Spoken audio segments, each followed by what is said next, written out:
370, اس کے بعد ہندوستان نے یہاں کی جو پبلک کو منورٹی میں کنورٹ کرنے کے لیے ہندوستان سے بہت سارے لوگ یہاں پر ان کو سٹیزن شپ دینا شروع کر دیا ہے، جس کی وجہ سے کشمیریوں میں جو وہاں کے ہمارے مقبوضہ کشمیر کے کشمیری ہیں وہ ہر طرف اس کا احتجاج کر رہے ہیں، لیکن آپ کو بھارت کی ہٹ دھرمی کا بہت اچھا طرح پتا ہے، ٹھیک ہے، اور پھر وہ بہت ساری طاقتوں کے ساتھ مل کے، کیونکہ بہت سارے ملکوں کی بہت بڑی، کیونکہ انڈیا کی مارکیٹ بہت بڑی ہے، وہاں پر ان کے اکنامک انٹرسٹ ہیں، تو وہ انڈین کے جو بھی ایکشن ہوتے ہیں اس کو وہ کور اپ کر لیتے ہیں۔ اگر آپ اسی چیز کو غزہ میں دیکھیں یا فلسطین میں دیکھیں، انہوں نے بھی اسی طرح کا اسرائیلیوں نے ایکٹ کیا اور انہوں نے خود ہی وہ سارا ڈرامہ سٹیج کیا اور پھر ان کا ہر چیز توڑ پھوڑ دی، برباد کر دی۔ اسی طرح انڈیا بھی وہی پالیسی اپناتا ہے، یہ کوئی نئی سائنس نہیں ہے جو اس نے اس دفعہ کیا ہے۔ اب اس کے اندر انہوں نے وہ پہلے سے ریڈی تھے، وہاں پر امریکن پریزیڈنٹ کا وائس پریزیڈنٹ کا آنا، ان کا خود سعودی عربیہ میں جانا، ٹھیک ہے جی، یہاں پر کیا نام ہے، آئی ڈونٹ نو، مجھے تو اپنی تھوڑی سی وہ چھٹی حص کہہ رہی ہے جو ہمارے آرمی چیف نے تقریر کی۔ ہم ہمیشہ کشمیر کے لیے آواز بلند کرتے ہیں اور ہمارا حق ہے اور ہمیں کرنی بھی چاہیے، لیکن ان دونوں ایونٹس کو اور یہ دو وزٹس کو اگر ہم آپس میں ملائیں، انہوں نے پہلے سے ہی یہ پروگرام بنایا ہوا تھا انڈینز نے کہ یہ اور اس کے اوپر جو انڈس واٹر ٹریٹی ہے، اس کے اوپر کئی دفعہ ہندوستان نے ہمارے جو حقوق ہیں پانی کے اس کے اوپر اپنا حق جتانے کی کوشش کی ہے۔ ایک مجبوری ہے ہمارا بھی، وہ کشمیر جو ہے ڈسپیوٹڈ ہے جس کے اندر انڈین آکوپائڈ کو ہم کہتے ہیں، تو کہنے کا مقصد یہ ہے کہ ان کو 3 دریاؤں کا پانی مل گیا، ہمیں 3 دریاؤں کا پانی مل گیا، لیکن ہندوستان نے لگاتار پانی کی ڈائیورژنس کی ہے انڈس، جہلم اور چناب کے اندر۔ میری اپنی آنکھوں کے سامنے، میں کشمیر میں رہا ہوں، آل آف اے سڈن پانی کا لیول جو ہے وہ دریاؤں میں گرنا شروع ہو گیا، جبکہ بارشیں بھی ہو رہی تھیں، لیکن انڈیا نے پانی اس میں سے پہلے سے چوری کیا۔ ہم شاید اس وقت الرٹ نہیں تھے اور ہمارا جو حق تھا یہ پہلے سے ہی اس کے اوپر قابض ہو رہے تھے، کیونکہ انڈیا نے اپنے ڈیزرٹس کو آباد کیا ہے، نیچے آبادی بہت ہے، ان کو بھی فوڈ، اپنی فصلیں چاہیے، اور فوڈ سیکیورٹی ایک بڑی امپورٹنٹ چیز ہوتی ہے، چاہے وہ پاکستان کے لیے ہو، کیونکہ ہماری بھی 24-25 کروڑ عوام ہے، ان کی 1 ارب اور کچھ ہے، تو ڈیفینیٹلی ہر ایک ملک نے اپنا اپنا مفاد دیکھنا ہے۔ اچھا سر، اس میں ایک اور چیز ہے جو ایڈ کی جا رہی ہے کہ بلوچستان میں BLA کی طرف سے جو اٹیک کیا گیا تھا، ٹرین کو ہائی جیک کیا گیا تھا، یہ اس کے نتیجے میں پاکستان نے حملہ کروایا ہے۔ انڈین میڈیا کی طرف سے یہ بھی الزامات لگائے جا رہے ہیں۔ یہ دیکھیے، ہر چیز، ایک ملک ہے اس نے اپنی پالیسی پرو ایکٹیو رکھی ہوئی ہے۔ اب اگر میں پرو ایکٹیو کو ڈیفائن کروں، اس نے کہا جی ہم نے مدعا جو بھی کچھ ہو جائے دوسرے ملک پر ڈالنا ہے، لیکن ہماری جو پالیسی ہے وہ تھوڑی سی پرو ایکٹیو نہیں ہے۔ ہمیں چاہیے کہ ہم اپنی پالیسی کو اور پرو ایکٹیو بنائیں، اور جب تک یہ الزام دوسرے پہ نہیں ڈالیں گے ہماری یکجہتی کے اوپر حرف آتا ہے۔ انڈینز اس کے اندر کوئی گنجائش نہیں چھوڑتے، وہ ہمیشہ اسی طرح کی حرکتیں کرتے ہیں اور وہ کرتے آئے ہیں، کوئی ڈھکی چھپی بات نہیں ہے۔ ایسے ہی ہے۔ اور دوسری بات یہ ہے کہ یہاں پر جب میں مختلف چینلز کو انڈیا کے دیکھ رہا تھا، اس میں چینلز بھی آپس میں ڈیوائیڈڈ ہیں۔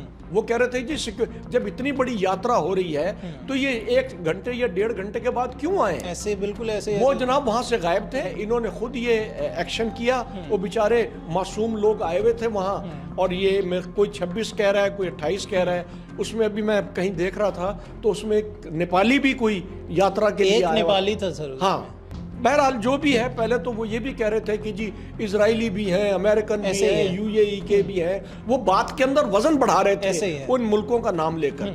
تو ان کی یہ حرکتیں جو ہیں یہ کوئی نئی نہیں ہے۔ جہاں تک بات ہے انڈس واٹر ٹریٹی کا، دیکھیے اگر پچھلے 2-3 سال میں اگر آپ دیکھیں، انوائرمنٹ چینج ہے۔ پہلے پاکستان میں آج سے 10-12 سال پہلے دسمبر میں، جنوری میں بارشیں ہوتی تھیں اور ہمارے ڈیم بھر جاتے تھے اور 7-7 8-8 دن ہلکی بارش چلتی رہتی تھی، لیکن جس طرح سے انوائرمنٹ چینج ہوئے ہیں، پانی کی بہت زیادہ کمی ہمارے ڈیمز میں ہو گئی ہے، اسی طرح کی کمی ہندوستان میں ہو گئی ہے۔ تو اس کو اپنے پانی کو پورا کرنے کے لیے واٹر ٹریٹی کو نشانہ بنا رہے ہیں اپنا مقصد حاصل کرنے کے لیے. اور یہ جو اٹیک ہوا ہے یہ صرف اور صرف اس ٹریٹی کو کھانے کے لیے یہ انہوں نے اٹیک کرایا. اس کی مین وجہ یہ ہے ان کو مشکلات ہوں گی انڈینز کو, کیونکہ اس ٹریٹی کے اندر 1960 میں ہوئی تھی اور اس کے اندر دنیا کی جو بڑے بڑی ورلڈ بینک ہے, IMF ہے, وہ اس کے گارنٹر ہیں. اتنا آسان نہیں ہوگا یہ کینسل کرنا. ان کا جو یہ ریئیکشن ہو کہ جتنوں کو ویزا ملا ہے وہ یہاں سے نکل جائیں. ہمارے جو ایمبیسی کے اندر لوگ ہیں ان کو یہ نکال رہے ہیں. ہمارے ڈیفنس اٹیچی کو انہوں نے پرسنل نوٹ گریٹا کر دیا ہے. اسی طرح ہمارے ایئر نیول لوگ جو وہاں پر اٹیچی ہیں ان کو واپس بھیج رہے ہیں, اور جن کو انہوں نے لیگل ویزا دیا ہوا ہے ان کو بھی واپس دے رہے ہیں. تو کہنے کا مقصد یہ ہے کہ جو کچھ بھی کر رہے ہیں یہ ویل پلانڈ تھا بالکل اس ٹریٹی کو کھانے کے لیے. ایسے ہی ہے سر. اس میں یہ دیکھیں نا کہ ایک دم سے ایک حملہ ہوتا ہے, اس کے بعد ایک پریس ٹاک ہوتی ہے, میڈیا ٹاک ہوتی ہے, اس میں بتا رہے ہیں کہ ہم اپنا واگا بارڈر بند کر رہے ہیں, جتنے بھی پاکستانی ہیں 7 دن کا ٹائم ہے واپس چلے جائیں, 48 گھنٹے میں نکل جائیں. جی سر, جتنے سفارت خانے والے ہیں 48 گھنٹے میں یہاں سے چلے جائیں. پاکستانی جو انڈیا سے چلے جائیں, جتنے بھی پاکستانی ہیں ان کے ویزے کینسل ہو رہے ہیں. سنتاس معاہدہ جو ہے وہ بھی ہم معطل کر رہے ہیں. تو سر اتنی جلدی یہ ڈیسیجن کیسے لیے جا سکتے ہیں؟ ان کی یہ حرکتیں جو ہے خود بتا رہی ہے کہ پری پلان تھا. یہ ویل پلانڈ تھا. ایسے ہی ہے سر, ایسے نہیں ہے کہ یہ ایسے جی وہ ان کو بلایا گیا, ان کو واقعی دورے پہ بھیجا گیا. انہوں نے یہ بھی پلان کیا ہوا تھا کہ امریکن وائس پریزیڈنٹ یہاں ہوں گے, اس کے اندر وزن ڈالنے کے لیے, اس کو ایک قدرتی وہ اٹیک کرنے کے لیے یہ سارا انہوں نے یہ ڈرامہ رچایا ہے. اور امریکہ کو یہ باور کرانے کی کوشش کر رہے ہیں یا ویسٹرن کنٹری کو باور کرانے کی کوشش کر رہے ہیں کہ یہ پاکستان جو ہے یہ ٹیررسٹ کنٹری ہے اور اس کے اوپر بہت ساری پابندیاں لگائی جائیں. لیکن دوسری طرف جو کچھ وہ بلوچستان میں کر رہے ہیں اور جو کچھ وہ KPK میں کر رہے ہیں افغانستان یا ایران کے تھرو, وہ اس کے اوپر کوئی کنٹری نہیں بول رہی. ہم نے کئی دفعہ کہا ہے, ثبوت بھی دیے ہیں, امریکنز کو بھی دیے ہیں, یونائٹڈ نیشن کو بھی دیے ہیں, یورپین یونین کو بھی دیے ہیں کہ دیکھیے آپ یہ ہمارے ملک میں یہ انڈین اور اتنے سارے انہوں نے یہ سفارت خانے افغانستان ہمارے پاکستان افغانستان کے بارڈر کے ساتھ ساتھ کھولے ہوئے ہیں. کس لیے کھولے ہوئے ہیں یہ 7-8, چاہے ان سینٹر کو کوئی بھی نام دے دیں, تو ثبوت بھی ہیں, لوگوں کو پکڑا بھی گیا ہے. لیکن مغربی طاقتیں جو ہیں کیونکہ ان کا اکنامک انٹرسٹ ہے ہندوستان میں, اس لیے وہ ہماری بات کو سپورٹ نہیں کرتے. اور دوسری بات یہ ہے ہمیں اس کے لیے بہت زیادہ آپس میں اتحاد دکھانا ہوگا اور ایک سیاسی میچورٹی دکھانی ہوگی. اور ایک ویسے بھی ہماری فوجیں آج کل ہم آلریڈی ہماری سمر کلیکٹیو چل رہی ہے, ہماری فوجیں بالکل تیار ہیں. اور ہمارے جو اسٹریٹجک ریجیمنٹس ہیں جن کے پاس ہمارے اسٹریٹجک ویپن ہیں وہ آلریڈی الرٹ ہیں. ایئر فورس کا تو گورنمنٹ نے اعلان کر دیا ہے کہ جی وہ ہائی الرٹ کے اوپر ہے, لیکن ہمارے اسٹریٹجک ویپن ہولڈر ریجیمنٹس بھی جو ہیں وہ فلی تیار ہیں کہ ہندوستان اگر کسی قسم کی بھی کوئی ریٹیلیشن کرے گا تو اس کے ساتھ وہی حال ہوگا جو اس کے پچھلے 2 جہازوں, وہ جو گڈ ٹی والا آیا تھا, کیا نام تھا اس کا, ابھینندن والا حال ہوگا. اچھا سر, اس میں یہ بتائیے گا کہ اس طرح کے جو حالات پیدا کیے جا رہے ہیں انڈیا چاہتا کیا ہے؟ انڈیا یہی چاہتا ہے جو میں آپ دیکھ ہی رہے, ہمیشہ اس نے اپنے آپ کو کیش کیا ہے, اپنے آپ کو اس نے اپنا مقصد حاصل کیا ہے. اب اس کے اندر یہی مقصد تھا کہ یہ جو 3 دریاؤں کا پانی ہے یہ بھی وہ ہڑپ کر لے. لیکن اگر کل کو اللہ تعالیٰ ہمارے اوپر مہربان ہوگا, دریاؤں میں پانی آئے گا تو پانی کو روک کوئی نہیں سکتا.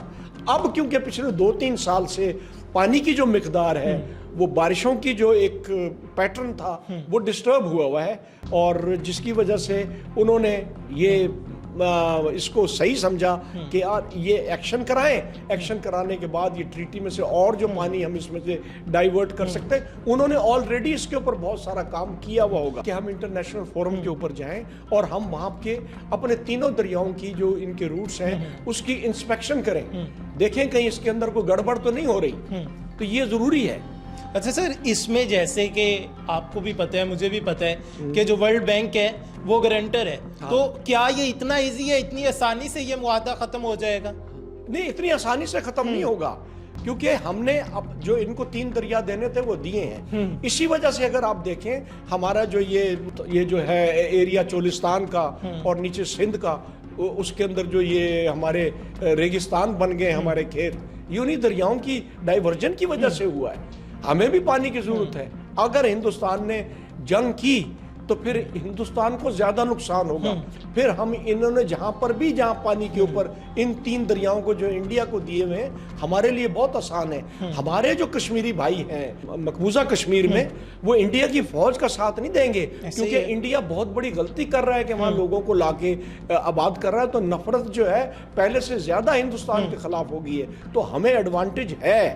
ہمیں پہلی بات تو یہ ہے کہ ہمیں جنگ نہیں کرنی چاہیے، لیکن اگر انڈیا یہ سمجھ رہا ہے کہ جی میں جنگ کروں گا، اٹیک کروں گا، تو ان کو بہت زیادہ نقصان ہوگا کشمیر میں. تو سر اگر ان کے ایسے پلان ہے کہ ہم جنگ کرنا چاہتے ہیں تو جنگ کے حوالے سے انہیں کیا پیغام دیں گے، کیا کہیں گے؟ We are ready. اور اسے میں نے پہلے بتایا آپ کو، جو ہمارے اسٹریٹجک ویپن کی یونٹس ہیں ان کو بھی حرکت میں لے آئے ہیں، وہ تیار ہیں. لیکن انڈیا کو بڑا سوچ سمجھ کے کوئی اقدام اٹھانا چاہیے. ہماری جو میزائل کی رینج ہے ان سے بہت بہتر ہے. ہماری جو کیا نام ہے اسٹریٹجک ٹیکٹیکل نیوکلیئر ویپنز ہیں وہ بڑے افیکٹو ہیں. تو ہندوستان کو چاہیے کہ ذرا سوچ سمجھ کے یہ اس کے اندر نا کیا کہتے ہیں جلتی پہ تیل ڈال کے آگ والا کام نہ کرے، سوچ سمجھ کے کرے. کہ مجھے نہیں پتا کہ کس دنیا میں رہ رہے ہیں وہ لوگ. وہ ہمیں بہت زیادہ انڈر ایسٹیمیٹ کر رہے ہیں. ان کو پہلے ہی پتا ہے کہ ہم نے جب پہلے ریئیکشن کیا تھا، جب انہوں نے ہمارے اوپر ایک وہ جہاز کا جعلی ٹائپ اٹیک کیا تھا، پھر جو ہم نے ریٹیلیشن کی تھی، وہ ان کو بڑی اچھی طرح پتا ہے. ہماری جو ایئر فورس ہے وہ بہت ہائیلی پروفیشنل ہے as compare to Indian Air Force. اچھا سر، اس میں مجھے یہ بتائیے گا کہ انڈیا میں یہ حملہ ہوتا ہے، حملے کے بعد ہم انڈین میڈیا کو دیکھتے ہیں، گورنمنٹ کو دیکھتے ہیں کہ جو مسلمز ہیں انہیں تھریٹ کرنا شروع کر دیتے ہیں. کہیں پہ بھی کوئی مسلم جا رہا ہے اس کے آگے مائک کر دیتے ہیں، یہ کیا ہو گیا، یہ آپ نے کیا ہے، آپ کے بھائی آئے تھے، پاکستان سے آئے تھے. جبکہ پاکستان میں کوئی بھی انسیڈنٹ ہوتا ہے تو دیکھا جاتا ہے کیوں ہوا ہے، اس کی جو وجہ ہوتی ہے وہ تلاش کی جاتی ہے. نہ کہ یہاں پر ہمارے جو سکھ بھائی موجود ہیں، جو ہندو موجود ہیں، مائنورٹیز موجود ہیں، کہ ان کو جا کے ٹارگٹ نہیں کیا جاتا، ان کے گھروں پہ دعویٰ نہیں بولا جاتا، نہ اداروں کی طرف سے، نہ میڈیا کی طرف سے کہ یہ ہندوستان نے کروایا ہے، آپ وہاں سے ہیں، آپ یہاں سے نکلے. اس پر کیا کہیں گے سر؟ کہ اس میں اس اٹیک کے اوپر ہندو بھی ڈیوائیڈڈ ہیں، وہ بھی اس چیز کو اپریشیٹ نہیں کر رہے. چلو مسلمانوں کا یا سکھوں کا تو ایک سیپریٹ ملک بنانے کی ان کی کاوش ہے نا، ان کی ایک کوشش ہے وہاں پر. لیکن ہندو بھی جو وہاں کے رہنے سمجھدار لوگ، پڑھے لکھے لوگ ہیں، وہ اس چیز کو اپریشیٹ نہیں کر رہے. لیکن ایک بات آپ کو ضروری سمجھنی چاہیے کہ انڈیا نے اپنے میڈیا کو جس طریقے سے ایکٹیویٹ کیا ہے، وہ ایک بہت پلانڈ قسم کا انہوں نے ایکشن کیا ہے اپنے اس فیل کو ایک ٹیررسٹ پکچر بنانے کے لیے. سر ساؤتھ پنجاب ڈیجیٹل کو ٹائم دینے کا بہت شکریہ جناب. یہ آپ ہمیشہ مجھے یاد رکھتے ہیں اور کریٹیکل پروگرامز کے اوپر یاد کرنے کا اور بلانے کا بہت بہت شکریہ. اللہ تعالیٰ ساؤتھ پنجاب ڈیجیٹل چینل کو ہمیشہ کامیاب رکھے اور اس کی ویورشپ کو زیادہ سے زیادہ لوگ دیکھیں. Thank you so much. Retired lieutenant colonel Syed Baqir Ahsan صاحب ہمارے ساتھ موجود تھے. آپ نے تمام تر جو انفارمیشن تھی، تمام تر جو کہانی تھی، سر کی زبانی جانی کہ انڈیا یہ آج سے نہیں کر رہا، پچھلے کئی سالوں سے کر رہا ہے. لیکن انڈیا نے ہمیشہ جس طرح ناکامی کا منہ دیکھا ہے، اس دفعہ بھی اسے ناکامی کا منہ دیکھنا پڑے گا. کہ کچھ بھی ہو جائے، انڈیا میں کوئی بھی چیز ہو جائے، اس کا صرف یہی کہنا ہوتا ہے کہ پاکستان نے کیا ہے، پاکستانی فورسز جو ہے وہ اس میں انوالو ہے، پاکستانی حکومت جو ہے وہ اس میں انوالو ہے، پاکستانی ایجنسیز جو ہے وہ اس میں انوالو ہے. میں یہ کہوں گا کہ اگر انڈیا میں کچھ بھی ہوتا ہے تو اس میں پاکستان انوالو ہے، تو پھر انڈیا کیا کر رہا ہے کہ انڈیا کے اندر آ کے بھی پاکستانیوں کا جب دل کرتا ہے کچھ بھی کر کے چلے جاتے ہیں. تو انڈیا کے لیے یہ ڈوب مرنے کا مقام ہے کہ جب اپنی جو سیکیورٹی فورسز ہے خود یہ چیزیں کرواتی ہے، ان کی خود ساری چیزیں پری پلانڈ کرتی ہے، اس کے بعد میڈیا کو فیڈ کیا جاتا ہے کہ یہ کر دے، یہ کر دے، یہ کر دے. اس کے بعد بھی جب پبلک کی طرف سے، ہندوستان کی عوام کی طرف سے گالیاں سننے کو ملتی ہے، بیک لیشز ملتے ہیں، پھر بھی انہیں شرم نہیں آتی. اپنے میزبان محمد اکمل کو دیجیے اجازت. آپ کی اس بارے میں کیا رائے ہے؟ کمنٹ باکس میں لازمی بتائیے گا. اللہ نگہبان.